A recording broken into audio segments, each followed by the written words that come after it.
저는 함께 봉독한 사무엘상 16장 6절에서 13절 말씀을 의지해서 하나님이 쓰시는 사람이란 제목으로 은혜의 말씀을 함께 나누고자 합니다. 제목을 한번 따라 하시겠습니다. 하나님이 쓰시는 사람.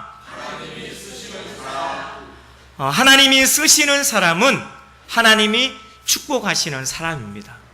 하나님이 쓰시는 사람은 하나님이 사랑하는 사람입니다. 사람이 누군가에게 쓰임을 받는다는 것은 정말 기쁘고 보람된 일이 아닐 수가 없죠.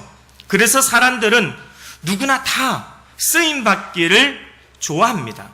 요즘 신문 기사에 보니까 쓸모없는 인간, 이 사회의 악같은 존재라는 그런 기사가 나왔더라고요.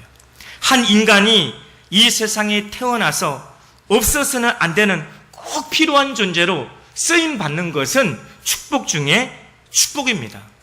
언젠가부터 우리 사회에 전쟁이라는 단어가 너무 일상화되어졌어요. 그래서 옛날은 그냥 대학 입시였잖아요. 요즘은 입시 전쟁. 대학을 진학을 했어요. 이제 대학을 졸업을 하고 이제 회사를 이제 취직을 하려고 그래요. 그럼 뭐예요? 취업 전쟁. 이제 취직을 했어. 그 또 회사 사내에서 승진을 하려고 해요. 승진 전쟁, 결혼 전쟁, 육아 전쟁. 나라는 존재가 누군가에게 쓰임받기 위해서 전쟁을 치르는 것입니다. 옛날에는 왕에게 선택을 받으면 성은을 입었다고 얘기하죠. 그래서 뭐라고 인사합니까? 성은이 만극하옵나이다.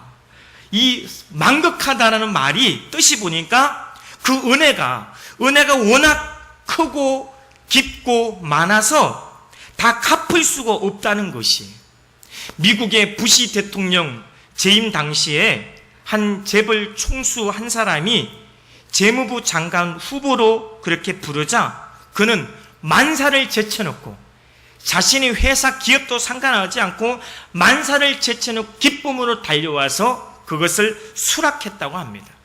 한 나라의 왕이나 대통령에게 쓰겠다고 부르기만 해도 이렇게 기쁘고 성은이 만극하다고 하는데 하물며 하늘에 계신 그 하나님께서 쓰시겠다고 선택한다면, 저와 여러분을 그 하나님이 쓰시겠다고 선택한다고 한다면 그보다 더 큰 축복은 없을 것입니다.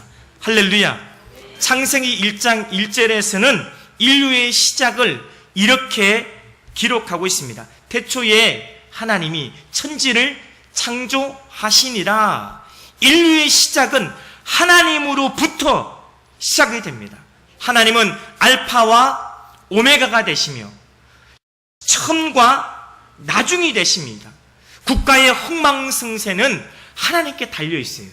개개인의 생사화복도 하나님께 달려있음을 성경은 말하고 있습니다.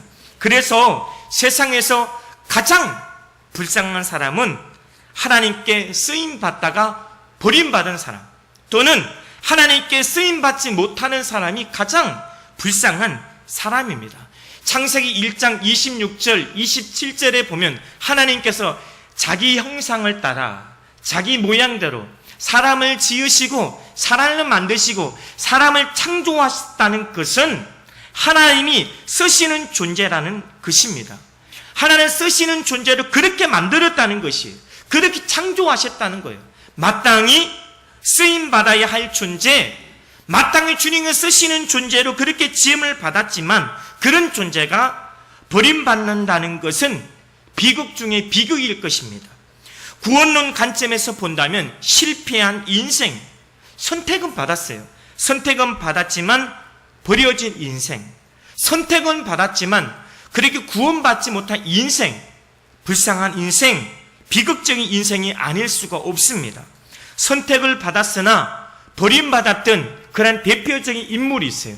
구약에는 사울왕, 신약에는 가룟 유다. 사울은 이스라엘의 초대왕으로 하나님께 선택을 받았습니다. 사울은 자신 스스로도 그렇게 생각을 했죠. 왕이 될 수 없다는 것을, 자신 스스로도 자기가 이 나라의 왕이 될 것이라는 상상도 못했습니다. 왜요? 그는 자질이 없었기 때문에.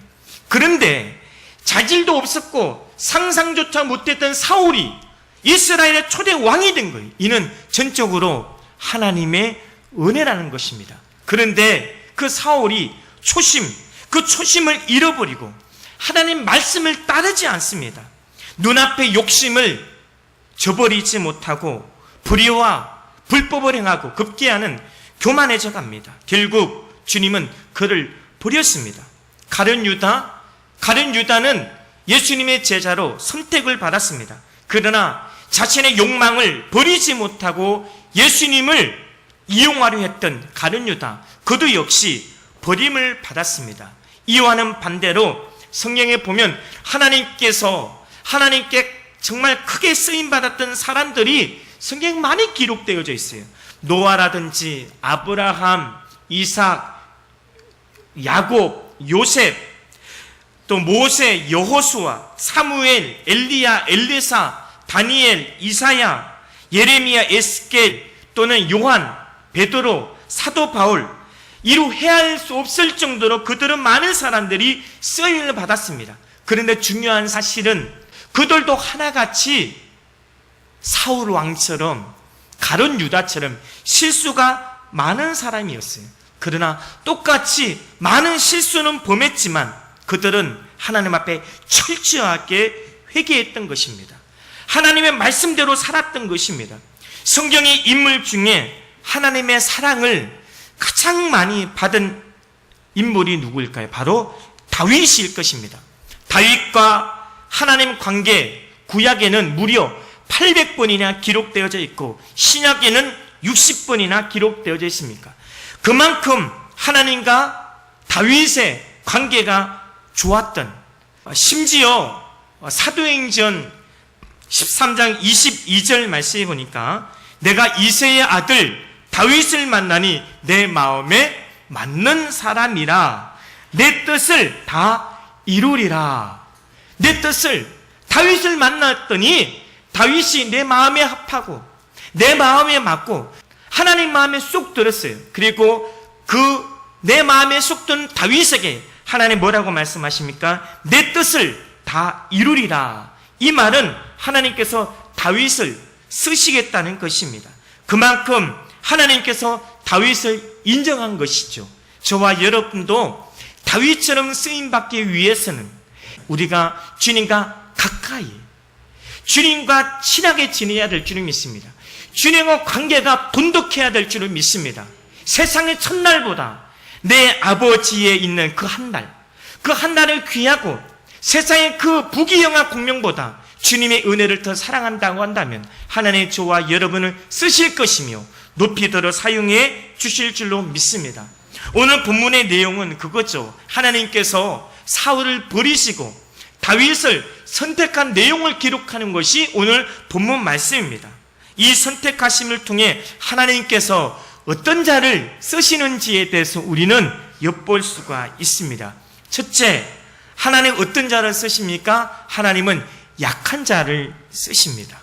성경에서 단 한 번도 하나님은 강한 자를 쓰신 적이 없어요.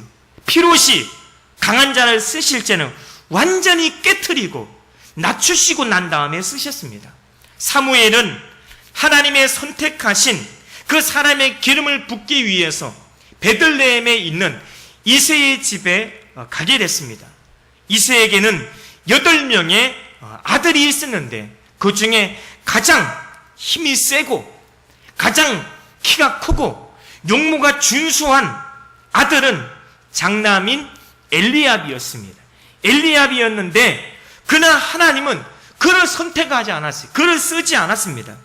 이새의 8 아들 중에 가장 키가 작고 볼품이 없고 힘이 없는 어린 소년, 그 소년 다윗에게 기름을 부으셨고 그를 선택하셨고 그것을 이스라엘 왕으로 쓰셨다는 것입니다. 고린도전서 1장 27절 29절 말씀에 보니까 하나님께서 세상에 미련하는 것들을 택하사 지혜 있는 자들을 부끄럽게 하려 하시고 세상에 약한 것들을 택하사 강한 것들을 부끄럽게 하려 하시며 하나님께 세상에 천한 것들과 멸시받는 것들과 없는 것들을 택하사 있는 것들을 폐하려 하시나니 이는 아무 육체도 하나님 앞에 자랑하지 못하게 하려 하심이라. 하나님 어떤 자를 사용하신다고요? 연약한 자. 하나님 약한 자를 들어서 강한 자를 부끄럽게 하시는 분이십니다. 왜요? 그 이유에 대해서 뭐라고 말씀하셨습니까? 하나님 앞에 자랑하지 못하게 하려 하십니다. 사울이 왜 버림을 받았습니까? 그는 자랑을 했거든요. 하나님을 드러내야 되는데 자신은 보잘것없는 나를 이스라엘 초대왕으로 세우신 그 하나님께 영광을 돌리며 나를 통해서 일하시고 나를 통해 전쟁에 승리케 하시고 나를 통해 축복하신 그 하나님을 드러내고 하나님께 영광을 돌리고 하나님을 자랑했어야만 했는데 그 사울은 자신을 자랑했어요. 교만해서 그는 결국 버림을 받았습니다. 하나님은 왜 약한 자를 들어 사용하시고 강한 자를 부끄럽게 하십니까? 하나님은 자랑하지 않기 위해서 사사기 7장에 보면 기드온 사사가 등장합니다. 왕이 없었던 시대 사사가 왕의 역할을 대신을 했어요. 전쟁터에 나가 싸우기도 하고 또 제사장 역할도 하고 이스라엘에는 12명의 사사가 있었습니다. 12명의 사사가 통치한 기간이 410년이에요. 사사기 7장은 므낫세 지파 중에 기드온이라는 사사의 통치 기간을 기록해 놓고 있습니다. 여러분이 잘 아는 것처럼 300용사, 그 기드온 300용사 사건이 사사기 7장에 기록되어져 있습니다. 그러나 우리가 성경을 통해서 잘 알 수 있는 것은 무엇입니까? 사사, 기드온도 그와 함께 전쟁터에 나갔던 300명도 군인이 아니었어요.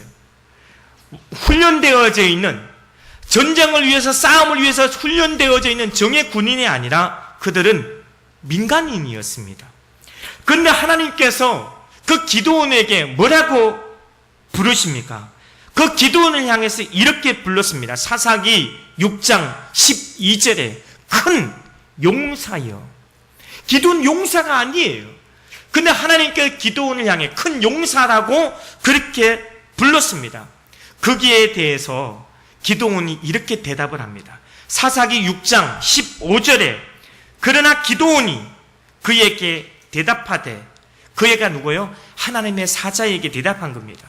대답하되 오 주여 내가 무엇으로 이스라엘을 구원하리이까? 보소서 나의 집은 므낫세 중에 극히 약하고 나는 내 아버지 집에서 가장 작은 자니이다. 그는 므낫세 지파 중에 므낫세 집에 극히 약하며 그리고 아버지 집에서 가장 작은 자를 하나님 글을 쓰셨다는 거예요. 글을 쓰시면서 약하고 작은 자를 향해서 하나님의 사자는 그에게 뭐라고 부르십니까? 큰 용사여. 그래서 사사기 6장 16절에 야훼께서 그에게 이르시되 내가 반드시 너와 함께 하리니 내가 미디안 사람 치기를 한 사람 치듯 하리라 하시니라. 아멘. 기드온은 고작 300명이었는데 미디안 연합군은 미디안 사람, 아말렉 사람, 동방의 사람들은 정예 군인이었어요. 그래서 숫자는 어마어마했습니다.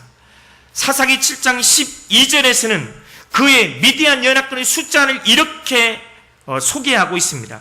미디안과 아말렉과 동방의 모든 사람들이 골짜기에 누웠는데 메뚜기의 많은 수와 같고 그들의 낙타의 수가 많아 해변의 모래가 같이 많은지라. 그 미디안 연합군은 마치 그 이스라엘을 공격해온 그 미디안 연합군은 몇 명? 메뚜기 떼처럼 많았어요. 그 골짜기에 누웠는데 그들이 메뚜기 떼우처럼 많았고 그들이 타고 온 낙타는 바닷가의 모래처럼 많았어요.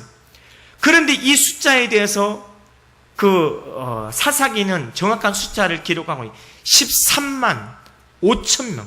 13만 5천 명이. 13만 5천 명이 지금 이스라엘을 치러 왔다니까요. 그런데 그때 기드온, 그렇게 약한, 그렇게 작은 자, 그리고 그를 따르는 몇 명? 300명. 이 300명, 원래는 300명이 아니었죠. 기드온이 우리가 미디안 연합과 맞설 우리가 사람을, 백성들을 모으자. 그러니까 소집한 사람이 몇 명이었어요? 3만 2천 명이 모였어요. 3만 2천 명이 모였는데 하나님이 기드온에게 뭐라고 말씀하신지 아십니까? 기드온아, 너를 따르는 백성이 너무 많다. 아니, 지금 상대편은 미디안 연합군 13만 5천 명이 메뚜기 떼처럼, 우리 벌떼처럼 모여 들어왔는데, 우리를 치러 왔는데, 우리는 고작 군인도, 정예 군인도 아닌 고작 백성이 3만 2천 명인데 하나님이 사사기 7장 2절에 기드온에게 너를 따르는 백성이 많다, 수를 줄여라. 그래서 몇 명을 보냅니다. 2만 2천 명을 돌려보내요. 2만 2천 명을 돌려보내면 몇 명이 남았어요? 10,000명이 남았어.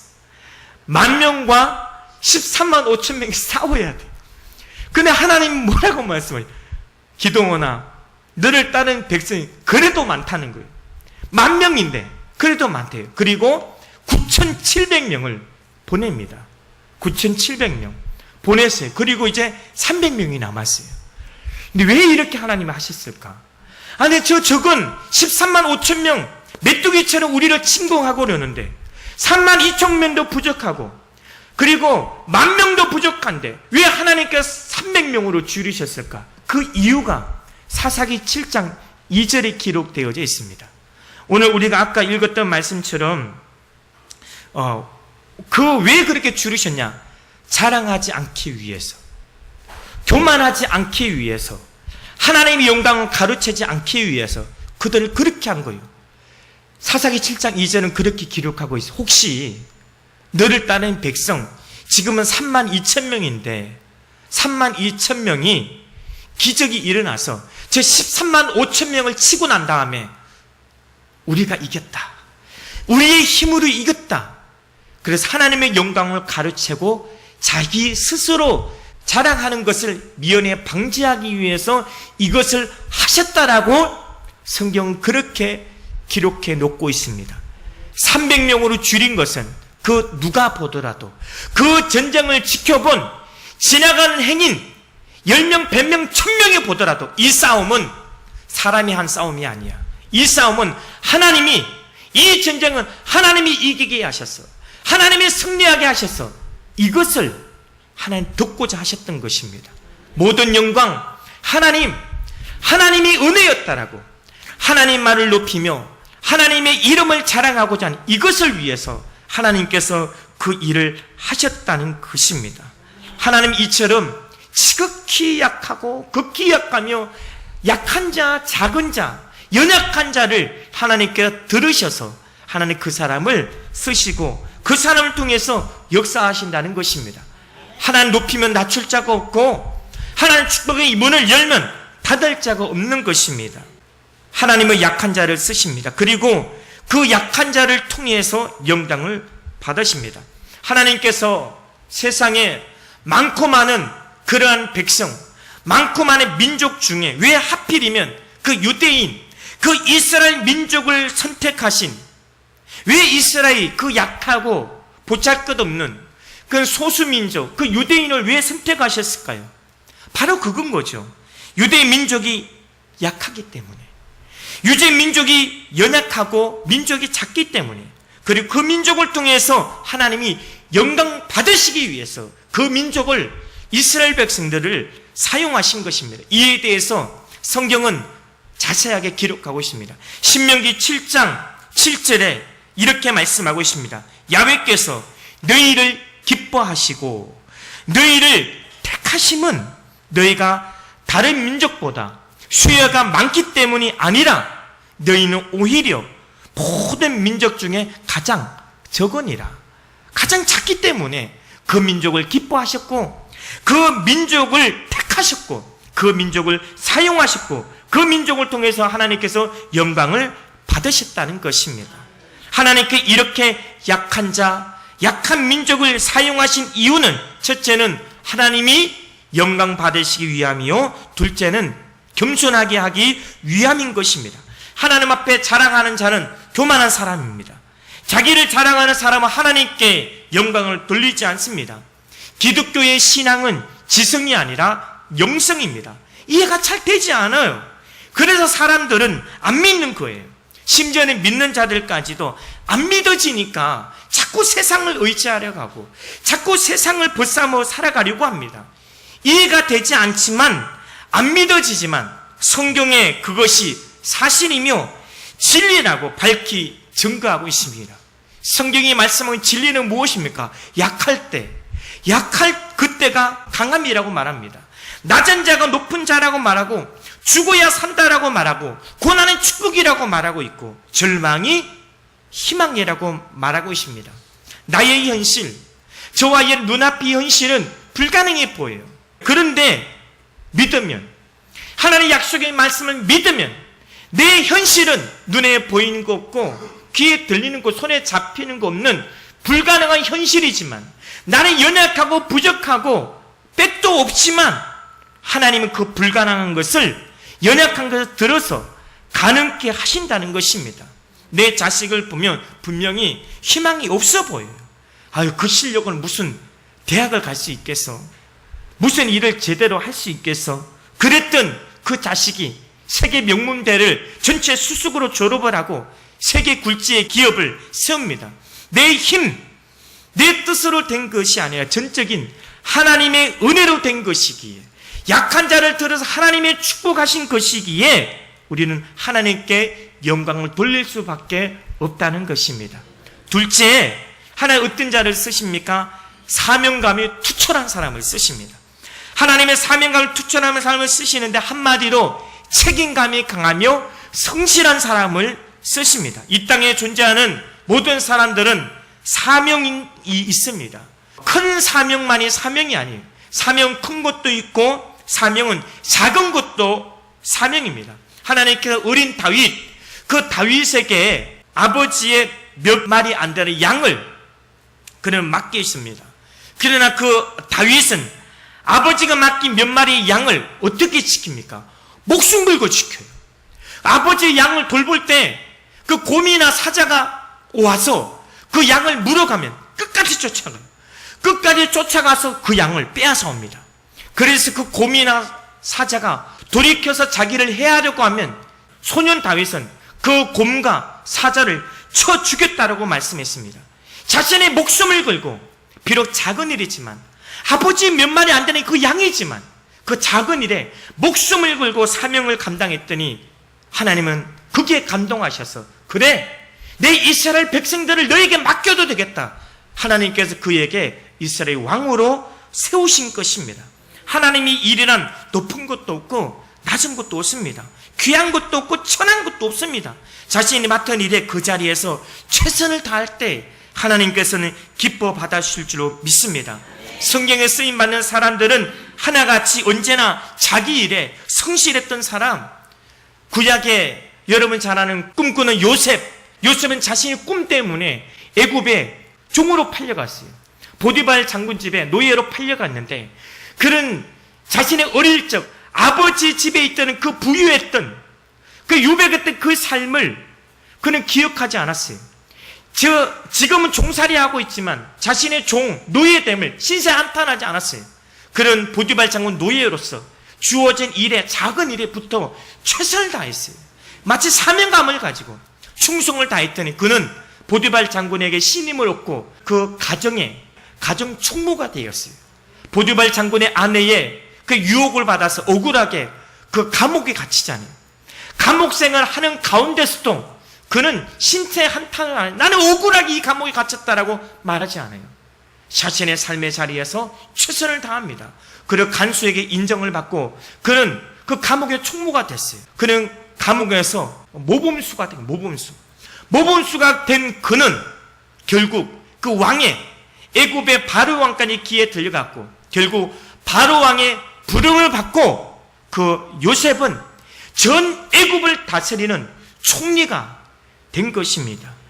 자기의 주어진 일 최선을 다할 때 요셉뿐만 아니라 사무엘 선지자, 사무엘 밤늦게까지 성전에서 자신이 주어진 일에 최선을 다하고 감당할 때 하나님의 부르심을 받았으며 엘리사는 밭에서 그렇게 일을 하면서 주님 앞에 부름을 받고 베드로 물고기 잡다가 부름을 받았고 모세 미디안 강에서 이도리 양을 치다가 주님 앞에 부름을 받은 것입니다. 누가복음 16장 10절 말씀에 보니까 지극히 작은 것에 충성된 자가 큰 것에 충성되고 지극히 작은 것에 불의한 자는 큰 것에 불의하니라. 할렐루야. 하나님은 오늘 우리에게 맡기신 그 자리에서 최선을 다하는 모습, 성실한 모습을 보고자 하는 것입니다. 하나님께서 약한 사람을 쓰셔요. 무식한 사람 쓰십니다. 무능한 사람도 쓰시고 가난한 사람도 쓰시고 병든 사람도 쓰시고 죄 많은 사람도 쓰십니다. 그러나 사명감이 없는 사람, 책임감이 없는 무책임한 사람, 불성실하고 게으른 사람은 하나님은 쓰시지 않습니다. 마지막 세 번째, 하나님께 쓰시는 사람은 성령 충만한 사람을 우리 주님은 쓰십니다. 13절 말씀에 보니까 사울이 기름 뿔병을 가져다가 그의 형제 중에 그에게 부었더니 이날 이후로 다윗이 야훼의 영에게 크게 감동되니라. 사무엘이 떠나서 라마로 가니라. 사무엘이 어린 다윗에게 기름을 부은과 동시에 다윗에게 하나님의 영이 크게 임했다. 크게 감동됐습니다. 여호와의 영은 바로 성령입니다. 성령님에게 감동되었다는 말은 자기의 생각, 자신의 욕심, 자신의 방법, 자기의 감정대로 사는 것이 아니라 성령님께 온전히 사로잡혀서 성령이 이끄시는 대로 성령님이 주도적인 삶을 살아가는 것을 의미합니다. 하나님은 영이십니다. 그렇기 때문에 하나님은 어떤 사람을 쓰십니까? 영적인 사람, 성령 충만한 사람을 쓰신다는 것입니다. 초대교회는 사도들을 통해서 또 평신도를 통해서 그 초대교회는 기하급수로 부흥하고 성장했습니다. 하루로 3,000명, 5,000명씩 부흥을 했어요. 이렇게 성도들이 부흥되고 교회가 성장하다 보니까 일손이 부족해서 그 사도들이 7명의 집사를 세웁니다. 그 7명의 집사를 세우는 그 선택 기준이 무엇입니까? 성령과 지혜가 충만한 자들을 세우셨습니다. 사도행전 6장 3절에 형제들아 너희 가운데 성령과 지혜가 충만하여 칭찬받는 사람 7을 택하라. 하나님은 이처럼 성령 충만한 자를 쓰십니다. 성령 충만한 사람들의 특징은 찬송생활, 항상 기쁘게 살아가요. 성령에 사로잡히면 어떠한 상황 속에서도 언제나 기쁨을 잃어버리지 않고 찬송하는 삶을 살아갑니다. 바울은 예수 복음 전하다가 감옥에 갇히고 매를 맞습니다. 그러나 바울은 감옥에 산 것이 뭐예요? 기도와 찬송을 했습니다. 바울이 감옥에서 성령 충만한 그 바울이 기도하고 찬송을 했더니 그 옥토가 지진이 나서 흔들리고 옥문에 다 열리는 그런 기적의 역사가 나타났던 것처럼 하나님은 어제나 오늘이나 영원토록 동일하십니다. 저와 여러 삶의 현장에서 우리가 기도하고 하나님을 찬양한다고 한다면, 성령 충만 하나님을 찬양하면 우리의 막혔던 그런 옥문이 열리고 사방팔방의 물리 에바다 열리는 축복이 나타나게 될 줄로 믿습니다. 할렐루야. 하나님은 다윗을 들어 사용하셨던 이유는 다윗은 성령 충만한 삶을 살았고 다윗의 생애는 바로 찬송이었습니다. 다윗은 하나님을 찬송하는 걸 너무 기뻐하셨어요. 그래서 시편 119편 164절에 보면 다윗이 내가 하루에 7번씩 주를 찬송하리이다. 하루에 7번씩 찬송한다. 이 7이라는 숫자는 그냥 산술적으로 한 번, 두 번, 세 번 이런 숫자가 아니에요. 성경에서 기록한 7이라는 숫자는 완전한 숫자입니다. 완전한 숫자.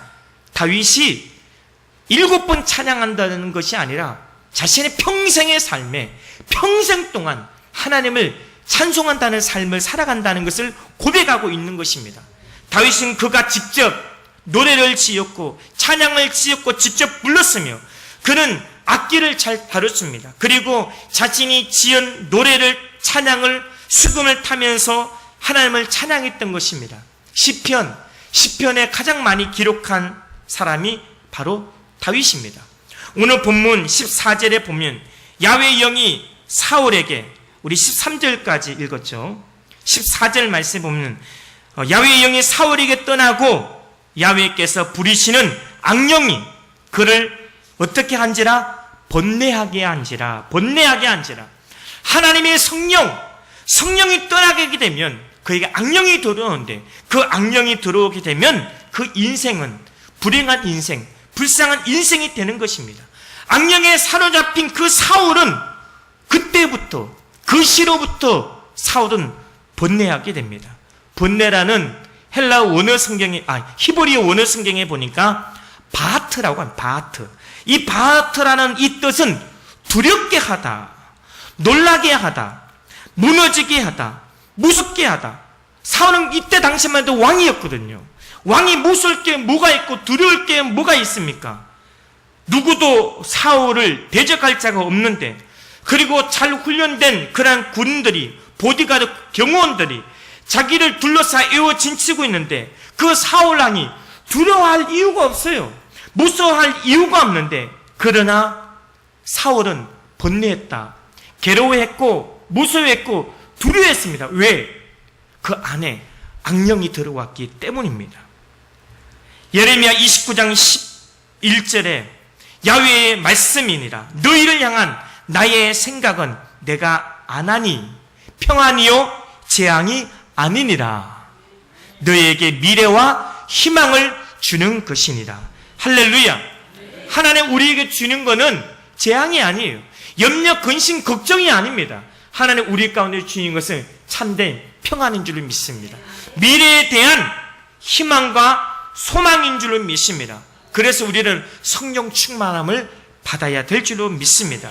우리가 성령 충만할 때 우리 참된 평안을 누리게 될 것이며, 우리가 성령 충만하면 외부의 환경과 다르게 우리 안에 성령으로 말미암아 우리는 참된 평안, 미래에 대한 희망과 소망이 있게 될 줄로 믿습니다. 약하고 병들고 힘이 없고 나이가 많아도 그래도 괜찮습니다. 하나님은 그런 자를 쓰신대요.